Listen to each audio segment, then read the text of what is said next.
শ্রীকৃষ্ণের সঙ্গে রাধারানী সহ তার ৮ রানী খালি পায়ে মহাদেবের পূজা করতে যাচ্ছিলেন। যাওয়ার সময় শ্রীকৃষ্ণের পায়ে কাঁটা গেঁথে যায়। তখন নারদ মুনির কথা অনুযায়ী সকল রানী সহ শ্রীকৃষ্ণের কাঁটা বার করে তার কষ্ট দূর করার চেষ্টা করে। রুক্মিণী প্রথম শ্রীকৃষ্ণের পায়ের কাঁটা বার করতে থাকে।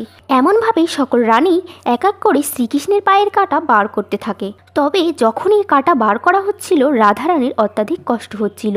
তারপর যখন সর্বশেষ একটা কাঁটা বেঁচেছিল তখন সকলে রাধারানীকে কাঁটাটি বার করতে বলেন। তবে রাধারানী কাঁটা বার করতে বারণ করে দেন এবং বলেন রুক্মিণীকে কাঁটা বার করতে দেওয়া হোক। তখন নারদমুনি বলেন, দেবী রাধা, আপনার কি ইচ্ছা নেই যে প্রভুর চরণ স্পর্শ করে তার কষ্টকে শান্ত করার?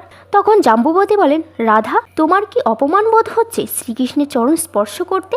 যদি এটা না হবে তাহলে কেন চরণ স্পর্শ করছো না? এমনভাবে সকল রানীরা তাকে দোষারোপ দিতে থাকেন।